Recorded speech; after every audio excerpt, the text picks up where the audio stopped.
Alright. Alright. What's up mga Lodi? Ayun. Welcome back. Ngayon lang ako nakapag-record ulit. Pupunta tayo sa mga Lodi, doon sa Boy Scout, doon sa Camp Marina.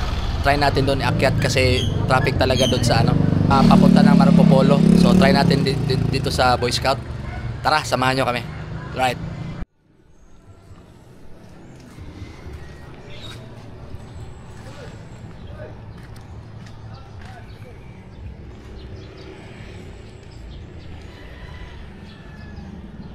Alright. Woo. Alright.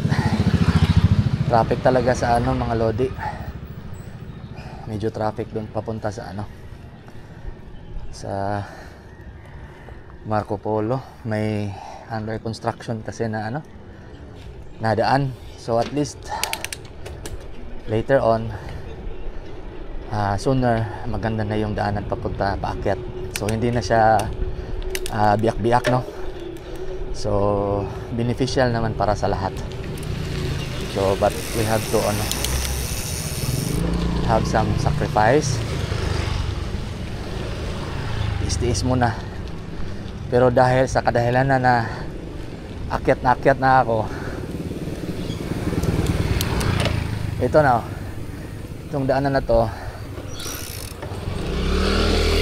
every bike ko pupunta ako dyan bago ako mag-roaming around ng city. So parang part na ng routine ko na aakyat doon sa Quinto Limbo, which is yung gear ko doon is yung gear ko doon is 1.7, first gear sa harap, 7th gear sa likod. Ganun ka steep siya para sa akin. Right.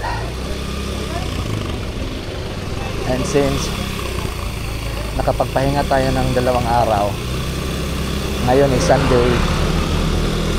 Sunday 1:40 PM. And then atat na talaga akong umakyat pabalik sa Marco Polo. Kaso nakita ko yun kagabi, sobrang traffic. Kahit na 9-10 PM na ng gabi, traffic pa rin.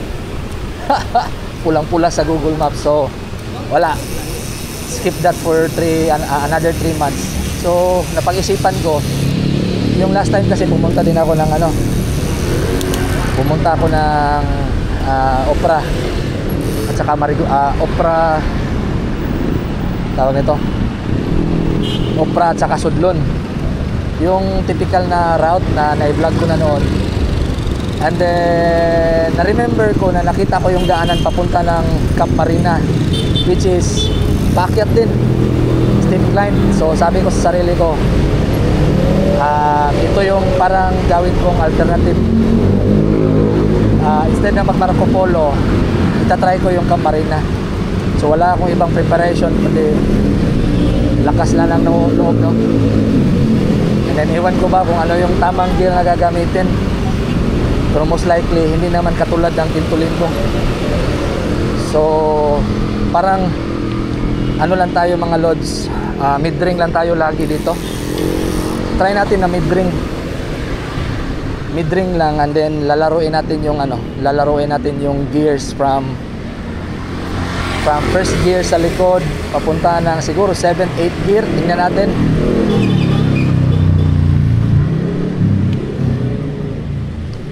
Kasi nga, di ba yung last time, yung last vlog about sa papunta ng Marco Polo na gamit tayo ng mid-ring, same sila ng ratio ng second gear at saka sa first gear,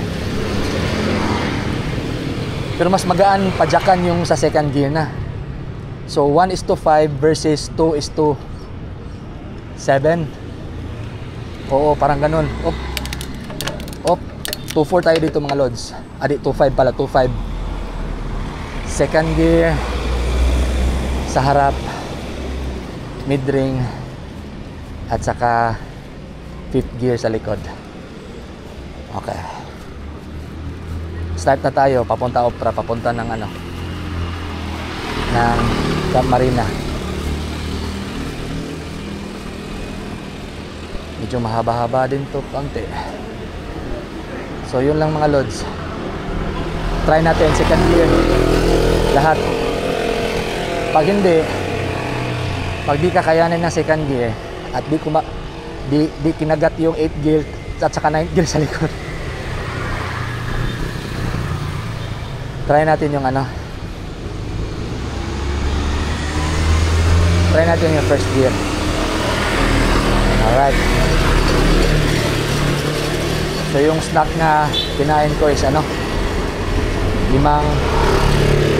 limang piraso ng sliced bread na with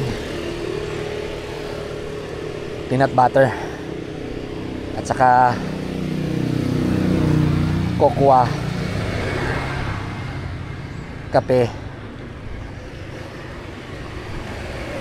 at saka dinagdagan ko ng Milo, kaunting cinnamon, at saka sea salt. Yun, medyo mabigat pa yun sa parang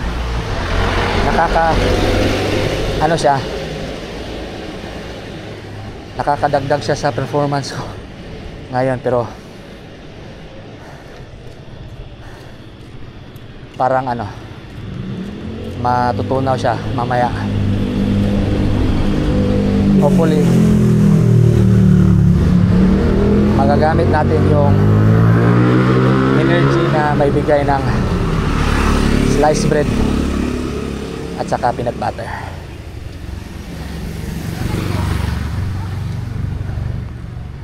So 2.5 lang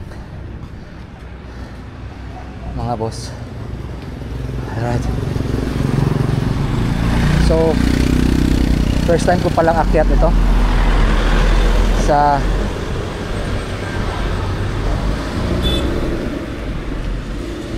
Camp Marina. So hindi ako sigurado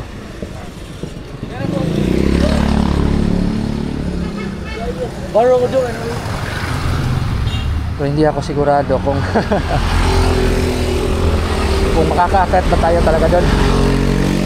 Hinahini lang tayo na same technique pa rin.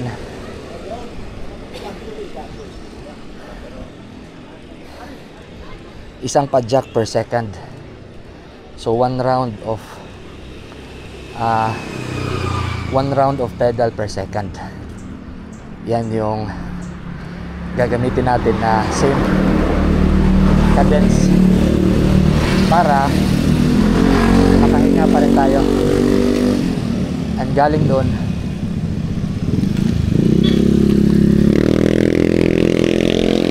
yung gearing na yung mag-adjust.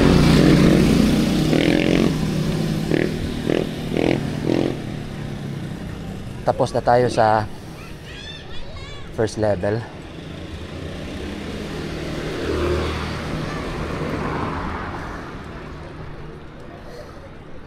Tapos na tayo sa first level ng opera papunta ng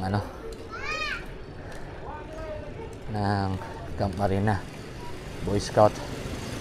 Akyat tayo sa second level, and then yung third level yung pinakamahaba.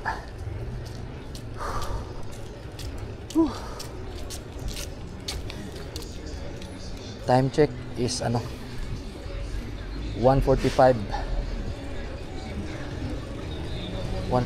PM. So tanghali. Yun lang talaga yung oras ko ngayon. Kahit na long weekend kami ngayon, straight 4 na araw kaming walang pasok, including the dalawang rest days. Alright, malapit na tayo sa second level ng second level akyatan ng Camp Marina. Okay. Wow.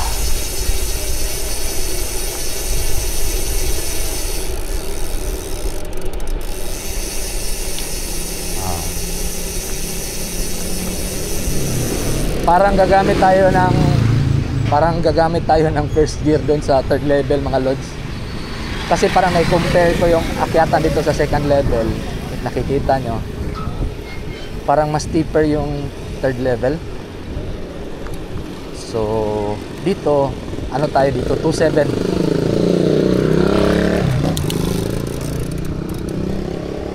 27 25 27. Ayan.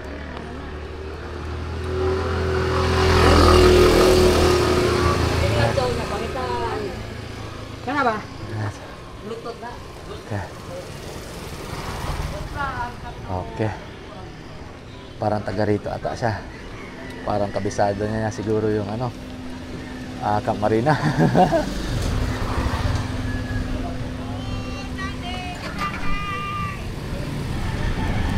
Oh shit. Nag-drop ato, may sasakyan.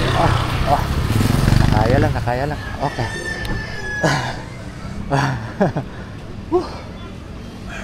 Okay.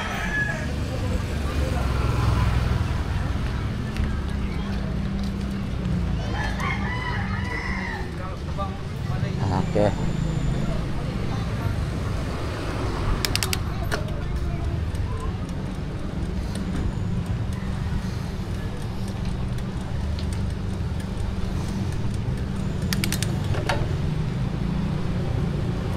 Okay. Tapos na tayo sa second level, mga lods. Dito tayo sa third level, which is steep nga. First gear na lang tayo mga lods. Granite tayo. Start tayo sa 1, 2,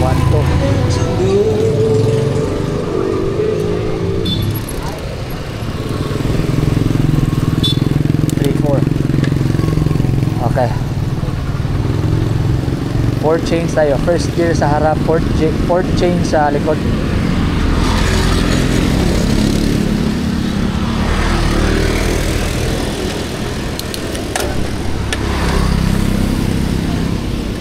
Six chain sa likod. Shit, parang Pintulimbo. Pero maganda yung daan.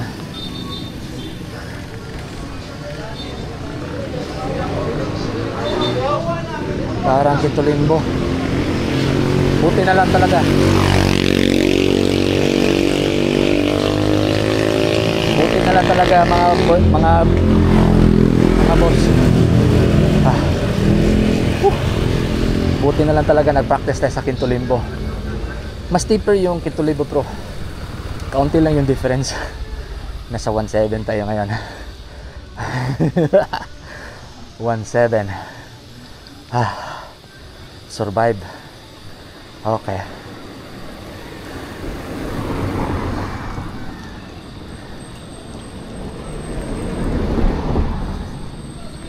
Okay. Parang ganito na tayo lagi.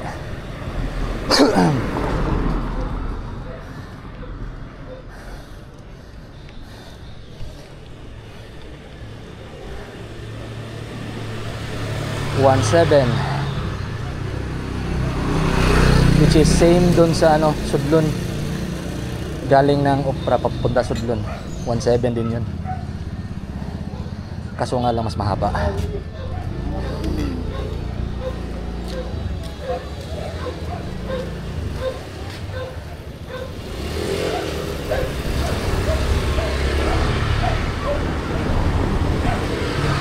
Magaan naman siyang pidyakan ngayon, 1.7. Pero parang recovery tayo.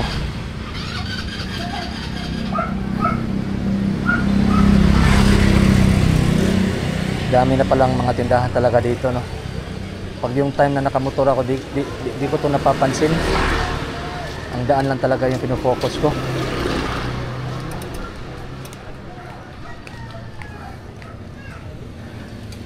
Ayan. Mahabang akyatan na.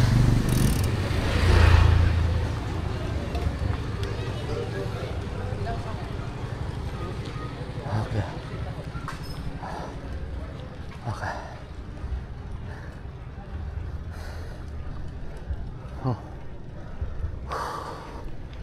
Hinahinay lang para di tayo masyadong hingalin at di tayo malaspag. Okay. One padjak lang at a time para kontrolado yung breathing.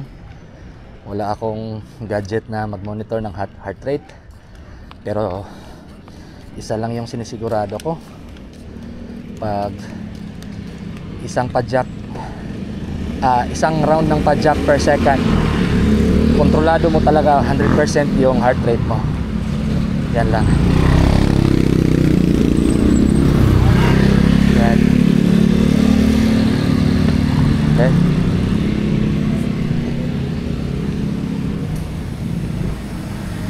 Ay, boss. Ayan o. Yun, nasa pinakamaliit na siya ng gear ko. Nasa pinakamalaki na siya na gear sa likod.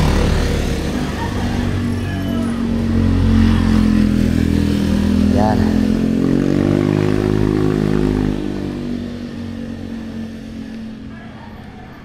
Okay.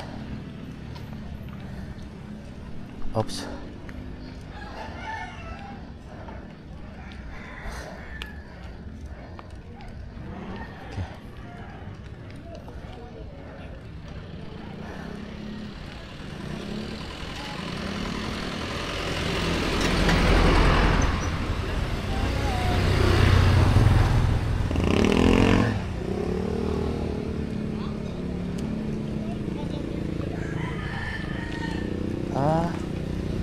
Okay.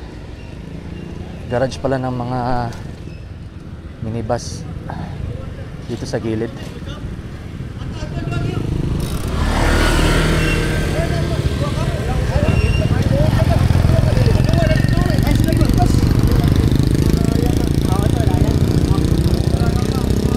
Meron ding mga airsoft players pala dito daw. Dito sila nag-airsoft. Okay. See? Pag isang padjak lang, one padjak cycle or one cycle of the pedal per second, mag-stabilize talaga yung heart rate mo at saka yung breathing. So yung mag-a-adjust is yung paano yung gear. Anong gear yung kaya mong ipadjak in 1 second na hindi nagsasuffer. Ayan.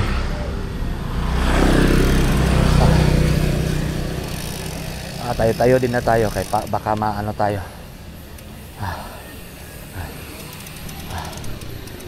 O di ba? May nagbibisikleta din dito. Ibalik natin sa 1.5. Parang sobrang bagal. Balik tayo sa 1.5.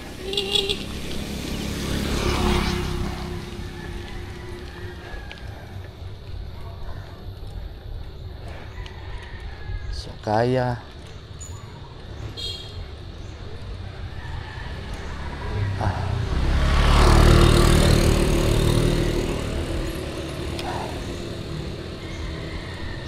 okay.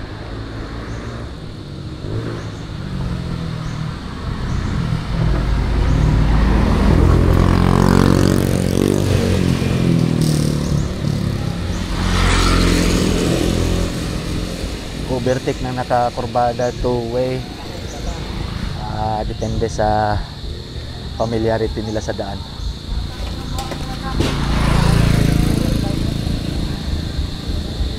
Blind curve pala yung dun sa dulo. Alright. So palagi lang talaga tong paakyat. Pero may mga lesser steep. Meron naman din namang mga extreme. Ito extreme na to, pangalawa. Tatlong extreme to. Tapos na tayo sa primero. Ito yung pangalawang extreme. Balik tayo sa 1.7.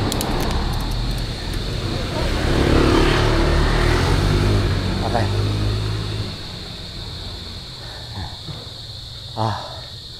Wow. Ang ganda pala, Purya Buyag. Ang ganda bike ito kasi nasa nature ka, parang nare-refresh yung mo, no? May marami akong nabasang article kasi na nakaka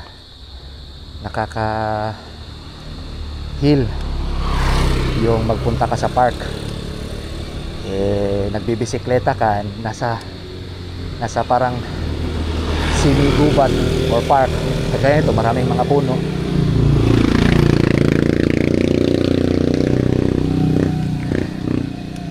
Ganda ng feeling. Yung hangin presko kahit na nakamask ako. Yung pangatlo na level ng steepness sa pangatlong steep climb ng third level is medyo mahaba. Ito yung pangalawa, patapos na tayo. May mga relatives kami dito kami pumupunta noon.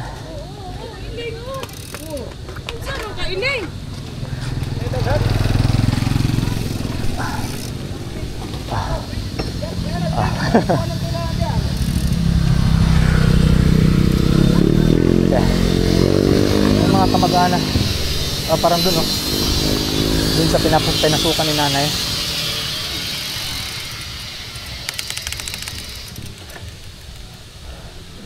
One, two, three, 4, 5, 6. Ayan, 6 gear change equivalent to 7 gear sa likod. Okay, ito yung straight na. Alright, now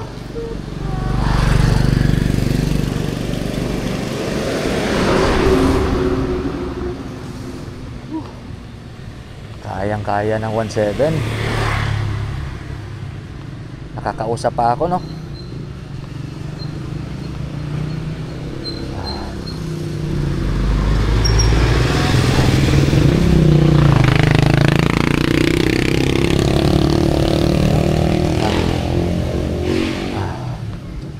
Kaya ng 1.7.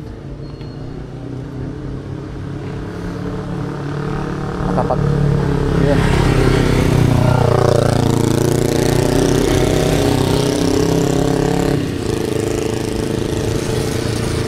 Isa lang sa napansin ko sa dito, kahit na same yung steepness niya dun sa Sudlon, mas magandang i-pajak dito dahil sa smooth yung road.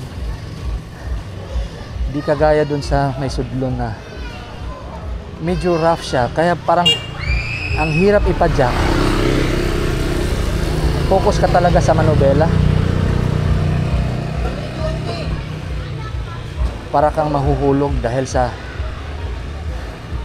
sobrang focus mo sa manubela doon, dahil nga di gaanong maganda yung daan doon. Pero dito sa sobrang smooth ng semento, parang nagbibisikleta ako ng high speed sa sobrang smooth niya.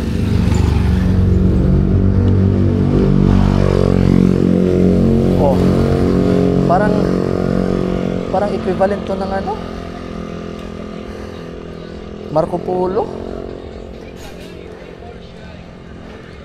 Ito yung daanan ng TV5 pala sa kaliwa. Pababa kaliwa, TV5. Okay. Okay. One gear at a time lang.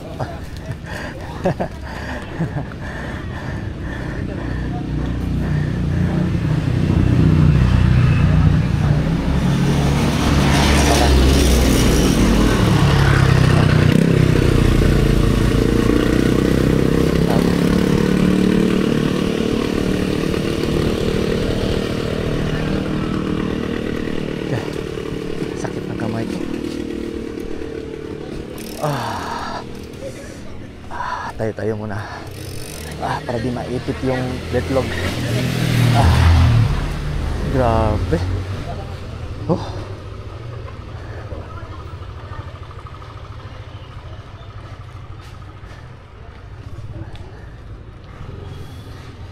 Okay, 1.7 pa rin, 1 pedal cycle per second pa rin. Kakausap tayo. Di tayo masyadong hinihingal kasi nga yun yung technique natin, no? Yun yung technique natin pag 1 pedal lang talaga per second. That's the key of climbing for beginners like me. Alright. Okay. Layo pa.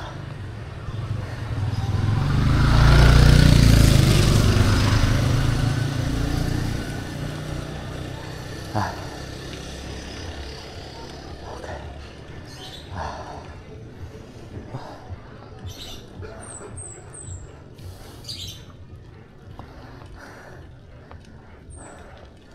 Haba oh. Parang mas steep pa to sa Marco Polo. Oo. Kasi yung kaya ko sa Marco Polo 2.6. Ito 1.7. Malapit na tayo mga boss. Pero hindi nagsasuffer yung paa natin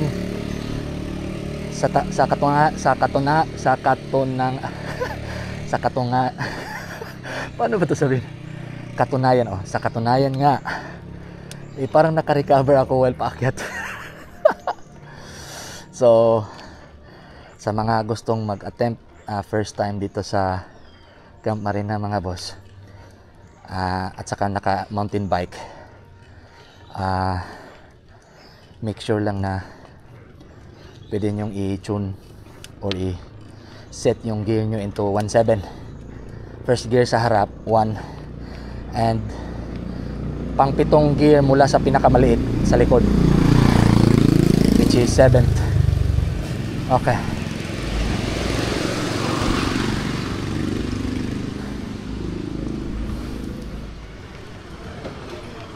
Okay. Oh. Yung doon pala sa kaliwa yung may gate, yung last natin nakita na gate na puti ba yun? Doon yung Sibuzu noon, yung last na Sibuzu. Ay, ewan ko saan ba yung bagong Sibuzu ngayon. Nabalitaan ko parang parang in-stop yung operation. Uy, close pala. Try natin pasok. May pera naman tayong dala. Entrance. Always open yan noon Pero gusto kong makapapicture doon.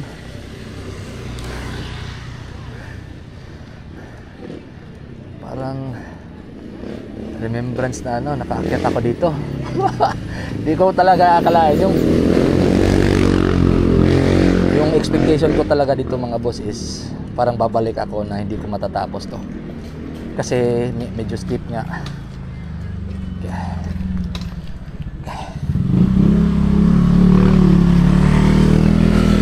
So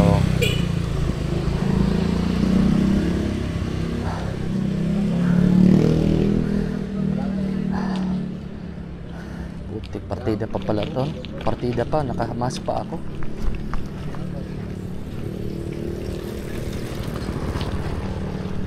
Pasyal tayo dito sa loob.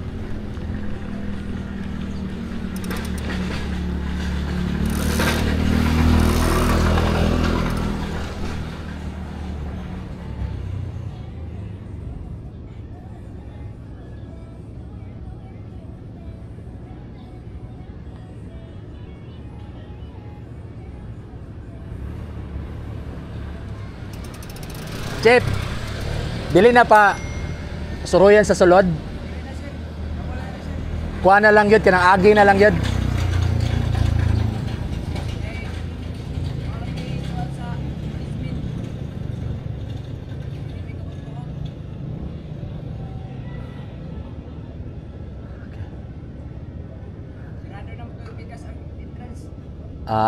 Ang katong gusto mo lusod sa kalunasan na Lakaw. Asa agi o diri kilid?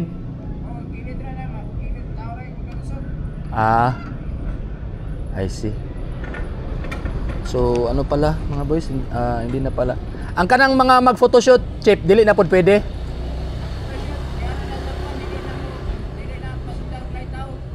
Ang katurang involved sa mag-photoshoot. Atong improve photoshoot na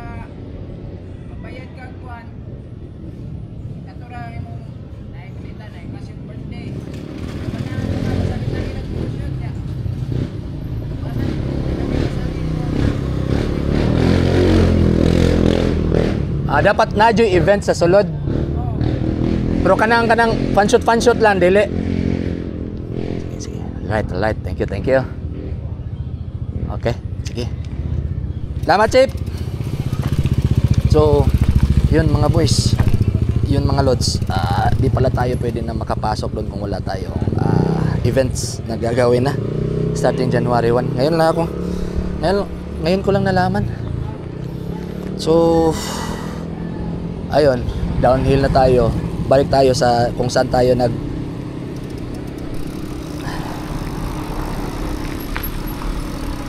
downhill tayo kung saan tayo dumaan. Doon din tayo bababa. Balik. Di na tayo pupunta ng Sudlon kasi parang kukulangin na sa oras. Okay.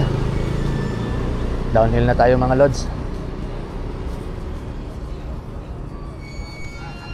Sayang, di tayo nakapapicture sa loob. So kung may mga birthday lang pala, may mga birthday event sa loob. O mga, kahit anong event, basta legit na event.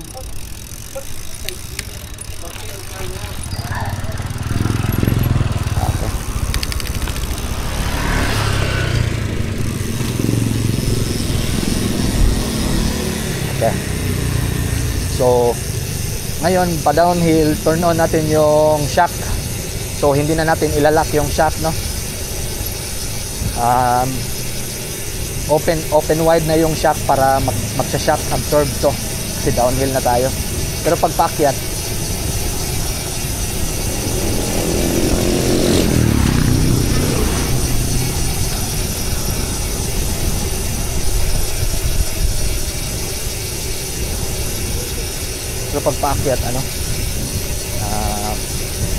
i-lock natin yung shock para hindi siya gaano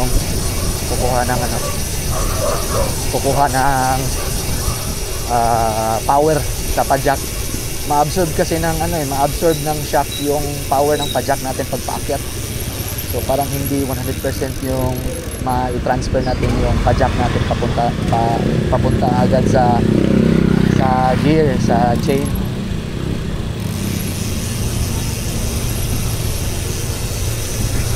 At saka yung pag downhill pala mga lods, yung braking style ko 50-50 sa harap, 50 sa likod.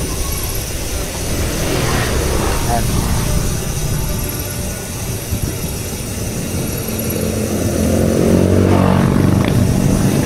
Ito yung pinaka masarap, yung downhill. Di bali nang walang uphill, basta puro downhill, okay lang sa akin.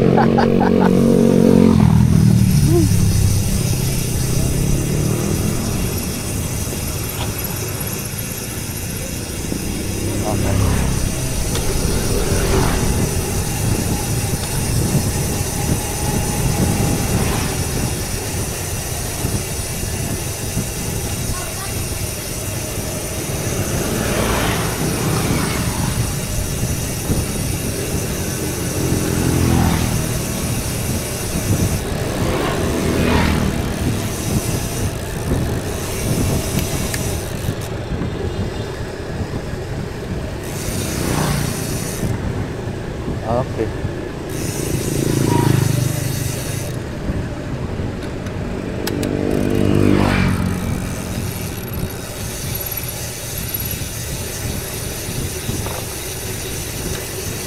Okay.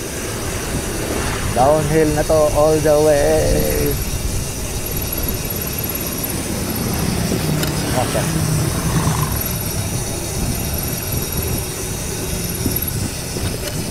Okay.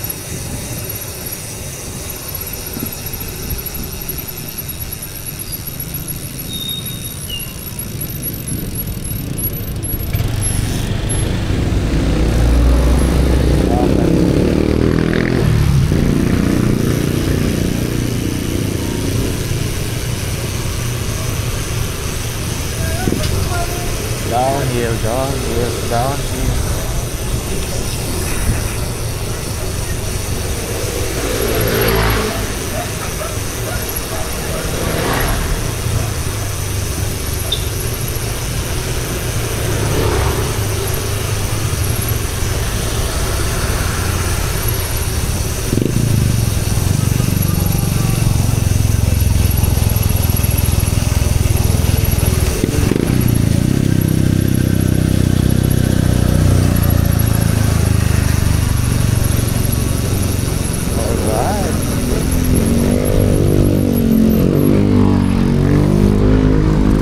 sa kanan, yun yung papuntang Nudlon.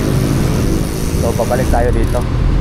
Itong sasakyan na to, ito yung malapit sa amin, sasakyan pang driving school,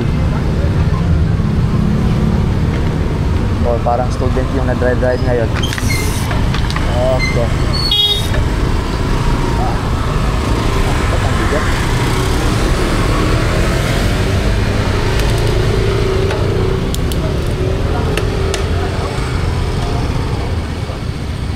Okay.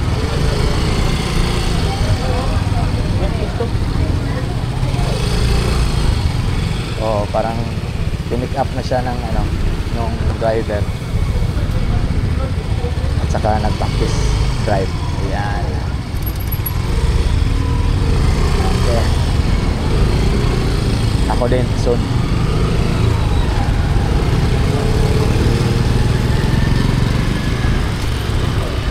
Practice tayo ulit kasi yung PDC saglit lang yung practice, pero saglit lang yung na-practice yung sa PDC. And then after that, puro na motor, hindi na nakapag-drive ulit ng 4-wheel. So pag soon, uulit tayo nito. Nakalimutan nyo na yung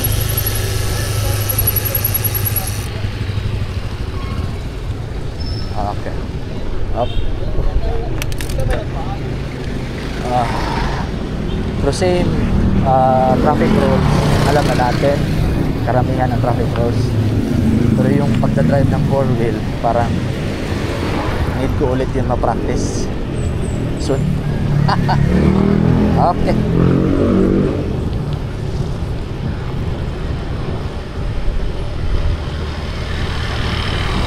Ingat tayo.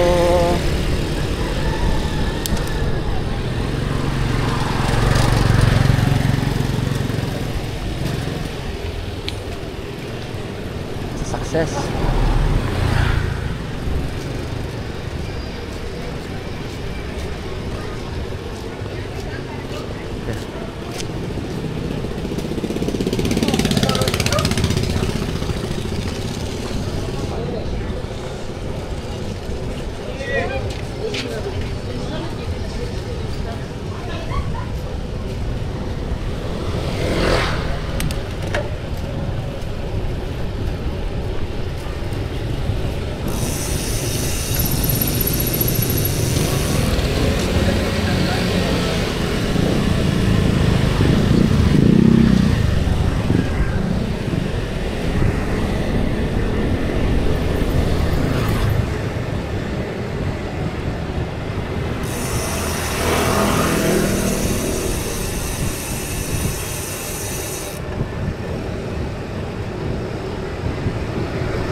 Okay.